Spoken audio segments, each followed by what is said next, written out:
ये कहानी है एक बाप बेटे की जो स्कूटर पर कहीं पर जा रहे होते हैं। तभी जो बाप होता है उसकी नजर पड़ती है रोड के साइड में कुछ लड़कों के ऊपर जो कि कीचड़ में कुछ ढूंढ रहे होते हैं। तो अपना स्कूटर वहां पर रोकते हैं और जाकर के उनसे पूछते हैं कि बेटे क्या ढूंढ रहे हो यहाँ पर। तो उनमें से एक बोलता है कि आपको दिख नहीं रहा है कि ये सामने सोने का फल है, हम उसको पाने की कोशिश कर रहे हैं। उसकी ये बात सुनते ही तो उनमें से एक बोलता है कि आपको दिख नहीं रहा है कि ये सामने सोने का फल है, हम उसको पाने की कोशिश कर रहे हैं। उसकी ये बात सुनते ही पिता का ध्यान जाता है उस सोने की फल की तरफ जो चमक रहा होता है।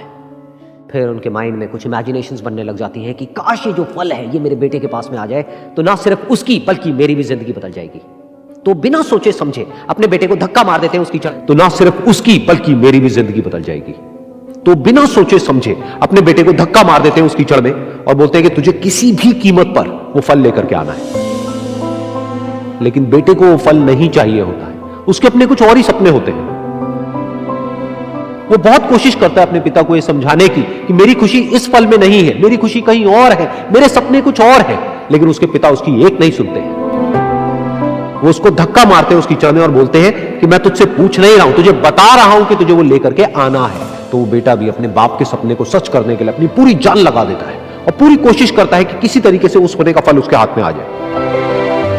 लेकिन जैसे जैसे वो हाथ पैर मारता है उस फल को पकड़ने के लिए, वो और नीचे धंसने लग जाता है और फिर जाकर के उसको समझ आता है कि ये कीचड़ नहीं है, ये दलदल है।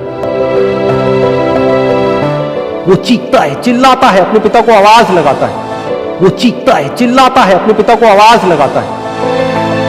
लेकिन उसके पिता उसकी एक नहीं सुनते। बोलते हैं कि बहाने मत बना, और भी लोग हैं वहां पर जो कर रहे हैं, तो जब वो कर सकते हैं तो तू क्यों नहीं कर सकता। तो एक बार वो फिर से कोशिश करता है और अपनी पूरी जान लगा देता है, लेकिन उसके बाद भी उसके हाथ में कुछ नहीं आता है और वो धीरे धीरे नीचे धंसता चला जाता है और मर जाता है।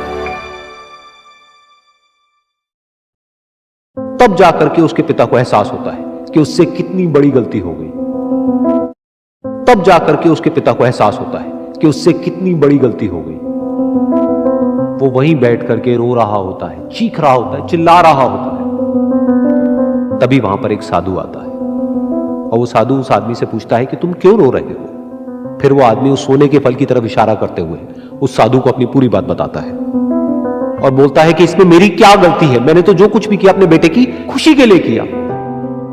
तो वो साधु उस फल को ध्यान से देखता है और उस आदमी को कहता है, जिस सोने के फल की वजह से तुमने अपने बेटे को गवा दिया, कम से कम एक बार ध्यान से उसकी तरफ देखा तो होता कि वहां पर कोई फल है भी। तो वो साधु उस फल को ध्यान से देखता है और उस आदमी को कहता है, जिस सोने के फल की वजह से तुमने अपने बेटे को गवा दिया, कम से कम एक बार ध्यान से उसकी तरफ देखा तो होता कि वहां पर कोई फल है भी या नहीं।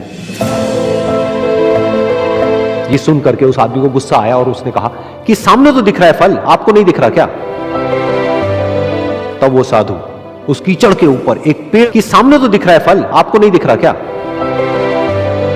तब वो साधु उस कीचड़ के ऊपर एक पेड़ होता है जिसकी तरफ इशारा करते हैं और बोलते हैं कि वो जिसे तुम देख रहे हो वो उस फल की परछाई है, असली फल वहां पर उस पेड़ के ऊपर है।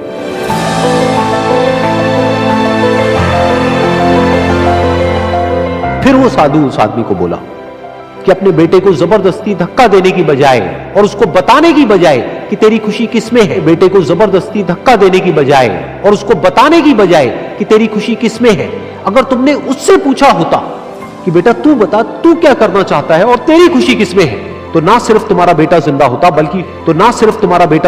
बल्कि हो सकता है कि उसके हाथ में वो असली सोने का फल भी होता।